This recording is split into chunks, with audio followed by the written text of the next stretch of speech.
Հարգելի գործընկերներ, սիրելի հայրենակիցներ,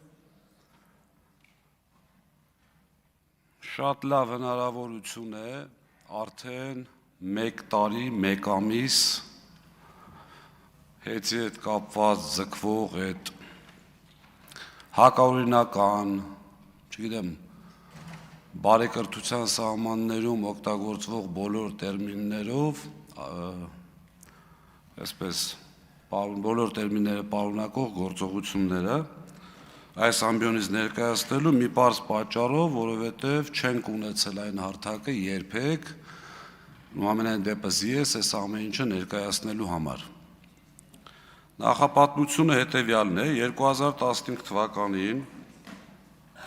հիշում եք երևի, որ հեծը կառավարվում էր ոչ Կարապետյանների կողմից, ոչ պարոն Կարապետյանի կողմից, նախորդ սեփականատերը դիմեց հանրային ծառայությունների կարգավորող հանձնաժողով 17.08 դրամ թանկացնելու համար։ Ես այդքան միամիտ չեմ, որ հավատամ, որ այս իշխանությունը 8 տարվա ընթացքում երբևէ որևէ մեկը չի զեկուցել հեծի վիճակի մասին։ Եթե անտեղյակ եք, դա ինձ թվում է ավելի մեծ խնդիր է, քան տեղյակ եք ու չեք ցույց տալիս։ Որովհետև հեծը ռազմավարական նշանակություն ունեցող ընկերություն է, բնականաբար պետք է տեղյակ լինեիք գոնե հատուկ ծառայությունների միջոցով։ Ինչ է կատարվել։ 17.08 դրամ բարձրացնելու ժամանակ ձեզնից շատերն էլ, եթե չեմ սխալվում, գեներացրեցիք Էլեկտրիկ Երևան շարժումը։ Էլեկտրիկ Երևանի ճնշման ներքո նախորդ իշխանությունները բարձրացրեցին ընդամենը 7 դրամով։ Եվ տնտեսագետներ ունեք, կարող եք ուսումնասիրել, եթե չգիտեք, եւ ընդամենը մնացել էր 3-4 ամսվա կյանք հեծին, որովհետեւ այդ պայի դրությամբ 36 միլիարդ դրամ պակասորդ ուներ եւ անհրաժեշտ էր 17 դրամ թանկացնել, որպեսզի հեծը սնանկության չգնա։ Հիմա այս պարագայում պետությունը գնաց մի քայլի, լավ են արել, վատ են արել, դա ես չեմ քննարկում, ինձ դա չի վերաբերվում։ 7 դրամ թանկացրեց եւ փորձեց գտնել մարդ, ով կլինի հայ, ով կլինի Հայաստանի հողին կպած հայ, ոչ թե շատ ներողություն արտահայտությանս մենք ունենք, դուք էլ երևի կիմանաք, այսպես ասած շուրտված հայեր։ Ու ծագումով հայ են, Հայաստանի տեղը չգիտեն, ընդհանրապես կապ չունեն Հայաստանի հետ։ Եվ այդ հայը Սամվել Կարապետյանն էր, որին նախորդ իշխանությունները, կառավարությունը խնդրել են, ինձ թվում է այդ հայտարարությունները տեսած կլինեք, բառից բուն իմաստով, որպեսզի նա ձեռք բերի հեծը։ 15 թվականի հոկտեմբերին հեծը ձեռք բերելուց չի եղել որևէ ակնկալիք, որ շահույթ կարող է լինել։ Դա ես ասում եմ իմ եւ պարոն Կարապետյանի խոսակցությունների ժամանակ, երբ որ ինձ առաջարկվում էր 15 թվականին Երևան քաղաքի տնօրենի պաշտոնը։ Եղել է հետևյալ խոսակցությունը. հնարավոր է արդյոք 0-0 կանգնել, բայց այս ամեն ինչով հանդերձ պարոն Կարապետյանը հայտարարել է, որ չեմ թանկացնելու հոսանքը, որպեսզի պատկերացնեք շատ կարճ։ Եթե հոսանքը թանկանում է, պետք է տեսնել ով է թանկացնում։ Իշխանության մեջ կան մանիպուլատիվ մարդիկ, որոնք մանիպուլյացիոն հայտարարություններ են անում եւ գցում դաշտ, որ հոսանքի որևէ թանկացում կատարվում է հեծի կողմից։ Այդպիսի բան չի եղել 10 տարվա ընթացքում 0 դրամա հեծի նախաձեռնությամբ թանկացվել։ Թանկացնողը պետական իբրև թե անկախ մարմին է, հիմա կհիմնավորեմ, եւ այնտեղ առաջարկներ են ներկայացնում կամ հանձնաժողով իր նախաձեռնությամբ թանկացնում է հոսանքը։ Հեծը երբևէ չի դիմել, որպեսզի հոսանքը թանկացվի։ Դրանից հետո մենք բազմաթիվ, ճարագ ասեմ ժամանակը հերիքի, դրանից հետո բազմաթիվ համակարգեր ենք ներդնում, ասկոյի համակարգ, այդ թվայնացված, որպեսզի ամբողջ ինֆորմացիան միանգամից առանց տեսուչի ներգործության քաշվի, մոտավորապես $700 միլիոն ներդրումներ են կատարվում, որից հետո այսպես գալիս ենք հասնում ենք 2025 թվականին պարոն Կարապետյանի հայտարարությունը։ Ինչ եմ ասում 25 թվականի պարոն Կարապետյանի հայտարարությունը, որովհետև այստեղ խոսվեց 24 թվականին լսումներ են եղել, 24 թվականին լսումներ եղել ձեր կողմից ընտրված, ձեր ամենայն դեպս փաստացի կոնտրոլի տակ գտնվող հանրային ծառայությունների կարգավորող հանձնաժողովի նախագահ պատասխանել է ձեր հարցերին։ Հեծի ներկայացուցիչ ինչի չեք կանչել, է դուք գիտեք, դուք էլ ընդունեցիք, որ չեք կանչել։ Դրա համար ես բերում եմ 25 թվական Կարապետյանի հայտարարությունը իր պաշտպանություն եկեղեցու, որից հետո այս դահլիճում կոլեգիալ մարմինի ոչնչացումով հանրային ծառայությունների կարգավորող հանձնաժողովը կոլեգիալ մարմին է, յուրաքանչյուր որոշում ընդունում է կոլեգիալ։ Դուք բերեցիք այստեղ իմջալոս ԿՊ խմբակցության նախաձեռնությամբ, այդ դուք մտածեք ինչի կառավարությունը այդ նախաձեռնությամբ հանդես չեկա, որովհետև պատմությունը դա գնահատելու է, միգուցե քրեիրավական գնահատական կտրվի տեղ ապագայում։ Եվ ԿՊ-ն օրենսդրական նախաձեռնությամբ հանդես եկավ, որ կոլեգիալ մարմնի ղեկավարին, հարգելի սիրելի հայրենակիցներ, խնդրում եմ այստեղ ուշադրություն, տալ առանձին լիազորություն, տկենի նամակի հիման վրա, այնտեղ, եթե չեմ սխալվում, 3-4 կետ է տալիս, այսպես թույլից միջև ուժեղ, ընդհուպ կառավարիչ նշանակել։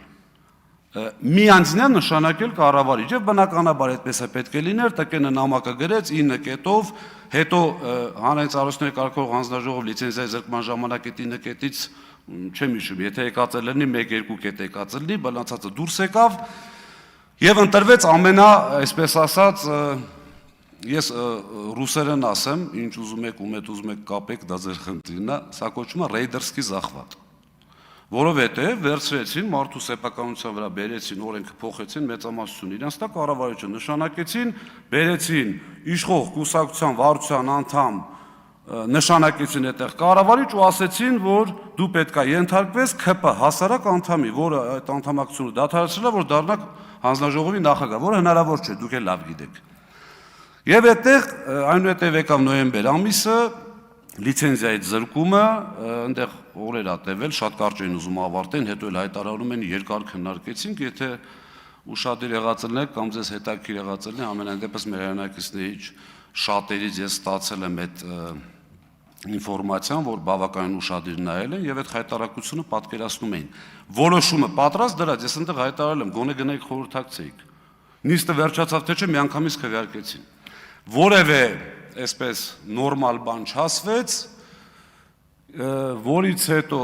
լիցենզիայից զրկեցին, մենք գնացինք վարչական դատարան, արբիտրաժ եւ այլն, Հայաստանի Հանրապետությունը չկատարեց արբիտրաժի որոշումը, որը շատ տրամաբանական էր, այսինքն Հայաստանի Հանրապետությունը խնդրեց, եկավ միացավ ինչ-որ մի հռչակագրի, ինչ-որ մի արբիտրաժի եւ նրա որոշումը չկայացրեց, ստատուս քվո պայելու հետ կապված, այսինքն նրանք ինչ էին ասում, ես գործ եմ քննում, սպասեք գործը քննեմ, կարող է հետո իմ որոշումը լինի ձեր արածի հակառակը, ոնց եք հետ փոխելու։ Այդ թվում իմիջիայլոց սահմանադրական դատարանում կար գործ այդ ժամանակ ընդդիմադիր պատգամավորների դիմումով, վարչական դատարանում կար գործ, ձեր համար միևնույն էր։ Եվ այդ ամեն ինչը տեղի ունենալուց հետո բնականաբար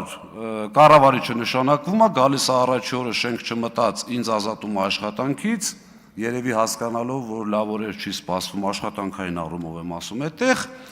որից հետո հայտարարվում է այսպես ասած առանց փաստական հանգամանքների հանձնագործներ, թալան եւ այլ, եւ ես մի առաջարկով եմ հանդես գալիս, շատ ուղիղ կառավարչին եւ հանրային ծառայությունների կարգավորող հանձնաժողով նախագահին, հաշվի առնելով, որ հմեկը վաղուց արդեն ձեր սեփականությունն է, ոչ թե հանրային հեռուստաընկերություն, ես չեմ կարող կազմակերպել, խնդրում եմ, դուք կազմակերպեք ուղիղ եթերում բանավեճ։ Դուք մեր հայրենակիցներին ասում եք, հեծը թալանել են, հեծը էս են արել, իմջոց պարոն Կոնջորյան, բարեկրությունից եք խոսում, դուք ասիք, թե պարոն Ալեքսանյան, այլանդակություններ են կատարվել, ես հիմա այդ գայթակղությունը շատ մեծ է, որ ասեմ, այլանդակությունները որտեղ են կատարվել եւ ում օրոք, բայց ձեռնպահ կմնամ, պարոն Ռուբինյանի հորդորին կհետևեմ եւ բնականաբար, արձագանք չի լինում, անգամ հմեկը գոնե այդ ձևական կողմը պահելու համար ասել լավ, մի հատ գրություն են գրել, կառավարիչը չի գալիս, հանձնաժողովի նախագահը չի գալիս, պարոն Ղազնինյան, դուք եկեք մի հատ տենենք ինչա, չէ,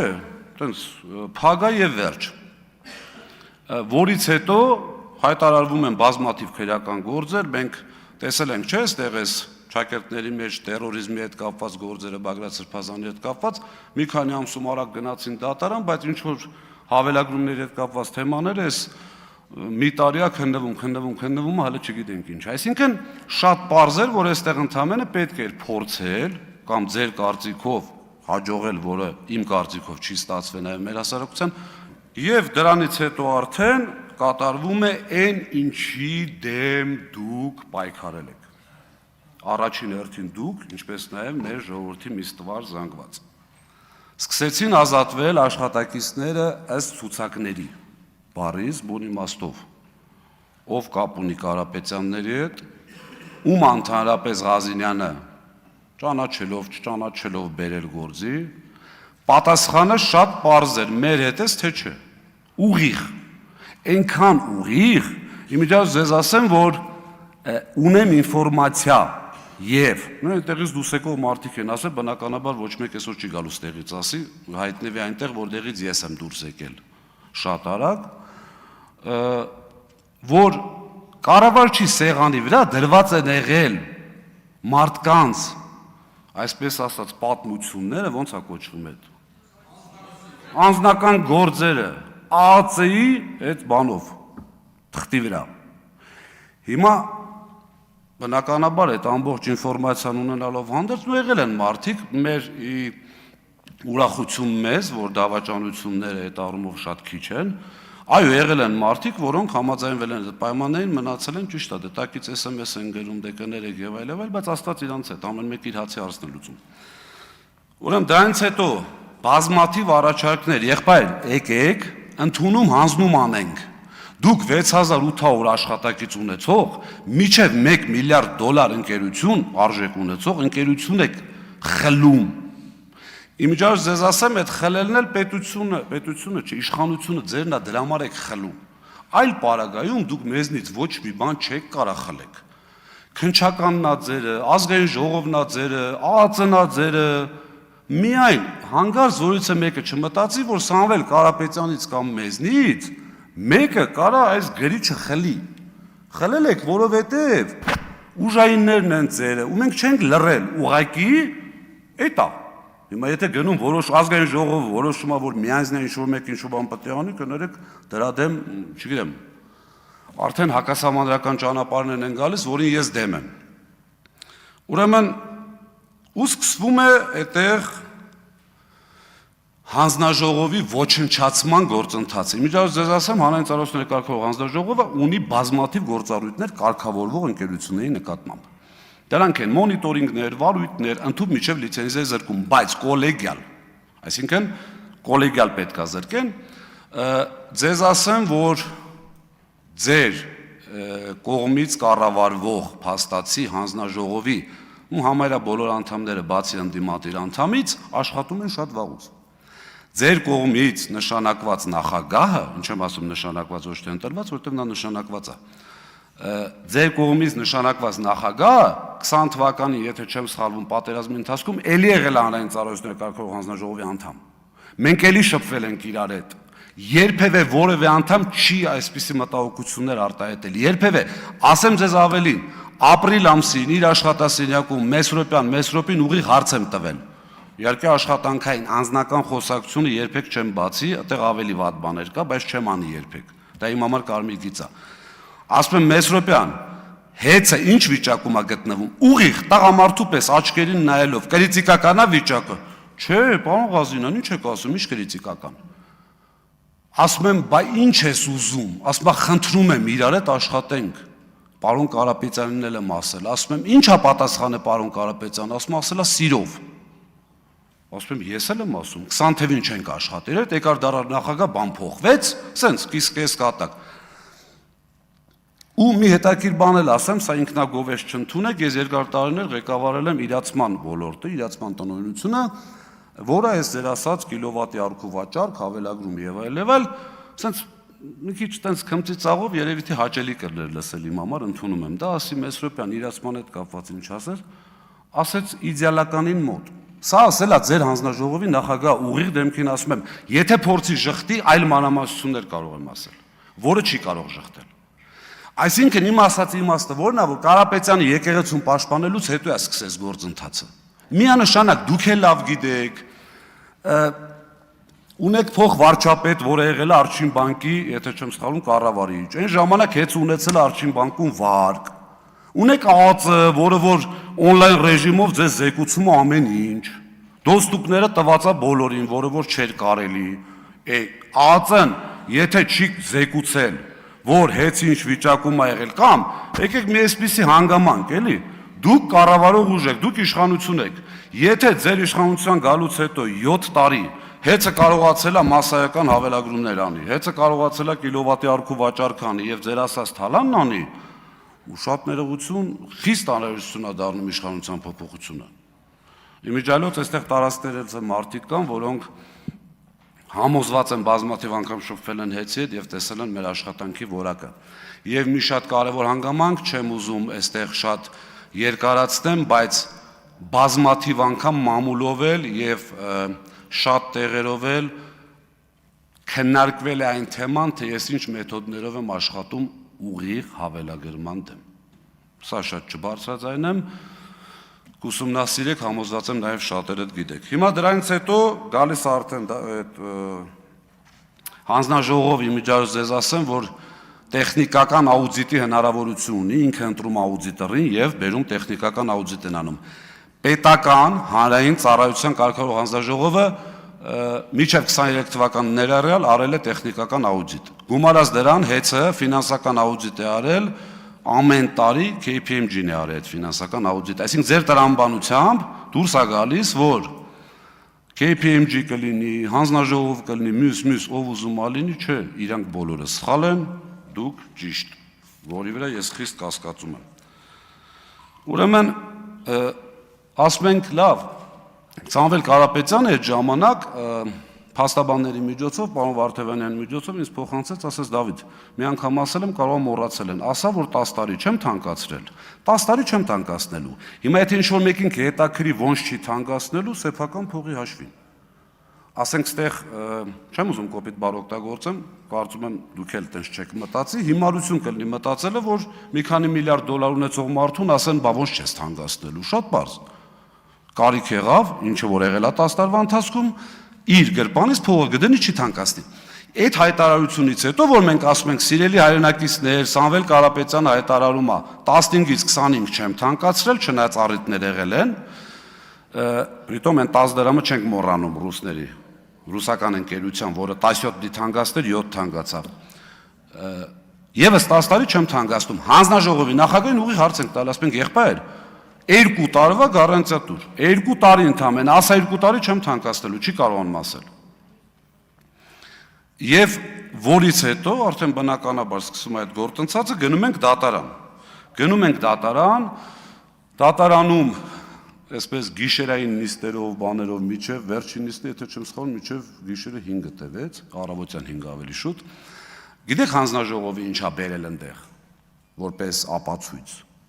Մեր ժամանակվա կատարված աշխատանքներ, այսինքն հեծը Սամվել Կարապետյանի գլխավորությամբ ունի գործառույթներ, որը կատարում է։ Ապրիլ-մայիս ամիսներին ստուգվել է Հայաստանի Հանրապետության ամբողջ բյուջեից սնվող կազմակերպությունների հաշվիչները, որի արդյունքում եղել է 22 խիստ նկատողություն եւ 9 ազատում աշխատանքից։ Ասում եմ ապրիլ-մայիս, իմիջիայլոց էս հանձնաժողովը բերել էր դատարան, ասում ենք ժողովուրդ, էս խեք բերեսի մերն է։ Ասում եմ բերել ենք որ տենակ էդի կա։ Ասում ենք մենք չենք շղթում որ դա կա։ Բայց մեր կատարած աշխատանք ինչ եք բերել։ Բերել են Սևան քաղաքում 130 խախտում։ Բացում ենք, դե ապացույցների ուսումնասիրությամբ հետազոտման փուլն է, դատարան ասում է խախտումներ ասեք, բացում են չկա, պարզվում է 130 հաշվիչ ստուգվել է, որից 3-ը ընդամենը ունի խախտում։ Բացում ենք անհատական այդ 3-ը նայենք, պարզվում է 3-ից 2-ի խախտումները կատարվել են օգոստոսին։ Թե Ղազինյան Դավիթը պուլտով էր այդ անջատումներն անում, թե այդ խախտումներ անում, այդ արդեն չկարողացան ապացուցել։ Բերել են իրանց ժամանակվա կատարված խախտումները։ Եվ հաշվի առնելով, որ ժամանակը շատ քիչ է, վարչական դատարանը ուղիղ հայտարարել է, այսպես չցիտեմ, հեռախոսի մեջ է բառացի, Ընդունում հանձնում չկատարելը, որը մեր կողմից էր նշվել, շատ մեծ սխալ է համարվել, որի արդյունքում դատարանը հիմնավորված եւ ապացուցված չի համարում համակարգված հավելագրումներ։ Եվ մի փաստել այնտեղ խոսք գնաց հարկերի մասին, ուրեմն 18 թվականին 9-րդ տեղն ենք եղել, 19 թվականին 11-րդ տեղն ենք եղել, 20 թվականին 13-րդ տեղն ենք եղել, 21 թվականին 15-րդ տեղն ենք եղել, 22 թվականին 13-րդ տեղն ենք եղել, 2023-ին 22-րդ տեղն ենք եղել։ Որևէ ինչ։ Այո, ձեր մոտ կա, պեկից ուզեք տեսեք 1080 տասվայրկյան։ Եվ Սամվել Կարապետյանին մեղադրել որևէ ձևով, որևէ հարկ կամ տուրք չմուծելու մեջ, ժողովուրդ, առնվազն բարոյական չի։ Ինչ վերաբերում է իմ չհասցրած հատվածին, արդեն պետք է ավարտեք, բայց 20 րոպե խոսեցիք։ մի վայրկյան։ Ինչ վերաբերում է մնացածին ինչ որ չհասցրեցի, ես պատրաստակամություն եմ հայտնում յուրաքանչյուրիդ հետ, ԿՊ խմբակցության 64 պատգամավորի յուրաքանչյուրի, այդ թվում նաև կառավարության անդամ, ով ուզում ալի բանավիճելու այս թեմայով։